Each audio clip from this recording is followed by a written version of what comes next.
அநேக நேரங்கள்ல நம்ம பயப்பட வேண்டும் என்று பிசாசு விரும்புறான். இந்த பயத்தை எப்படியாவது நமக்குள்ள செலுத்த வேண்டும் என்று அவன் விரும்புறான். வியாதியா இருக்கும்போது நாம என்ன பண்றோம்?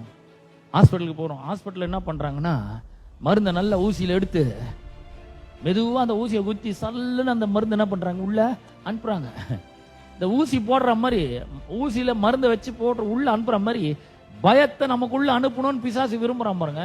ஒவ்வொரு விஷயத்துல நம்ம பயந்தோம்னா நம்ம தோத்துருவோம். நல்லா ஞாபகம் வச்சுக்கோங்க. எதுல பயப்படுறீங்களோ அந்த விஷயத்துல தோத்துருவீங்க. கண்டிப்பா தைரியமா இருக்கணும்.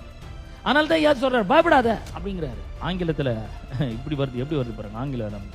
Don't yield to fear, all you need to do is to keep on believing.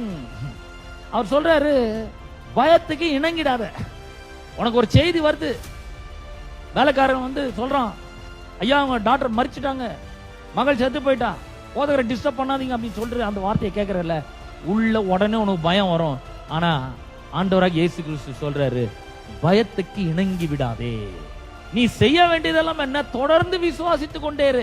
என்னத்தை விசுவாசிக்கணும்? முதல்ல அவன் என்ன வசனம் சொன்னான்? ஐயா என் குமாரத்தி மரண அவஸ்தைப்பட்டு கொண்டு இருக்கிறாள், நீர் வந்து உமது கையை வைத்தால் அவள் பிழைப்பாள். அதான் அவனுடைய விசுவாசம்.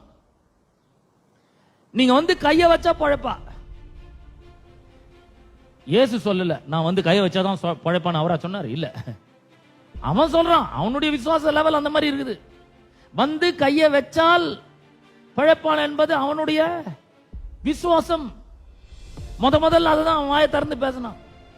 நீர் வந்து உமது கையை வச்சால் அவள் பழைப்பாள் சொன்னல, அதை அப்படியே கெட்டியா பிடிச்சுக்க, விட்டுறாத அத. இப்ப பிசாசு என்ன பண்றான்? பயத்தை கொடுத்து, நடுக்கத்தை கொடுத்து, மரண பயத்தை கொடுத்து, வேற இந்த விசுவாசத்தின் பிடியை நீ தளர்த்த வேண்டும், எப்படியாவது இந்த விசுவாசத்தை நீ விட்டு விட வேண்டும், இந்த வார்த்தையை விட்டுடணும், இந்த ஜீவனை விட்டுடணும் அப்படின்னு முயற்சி பண்ணி கொண்டுக்கிறான்பா. பயப்படாத, பயத்துக்கு இணங்கிடாத. நீ செய்ய வேண்டியது எல்லாம் தொடர்ந்து விசுவாசித்து கொண்டே இரு. All you need to do is keep on believing.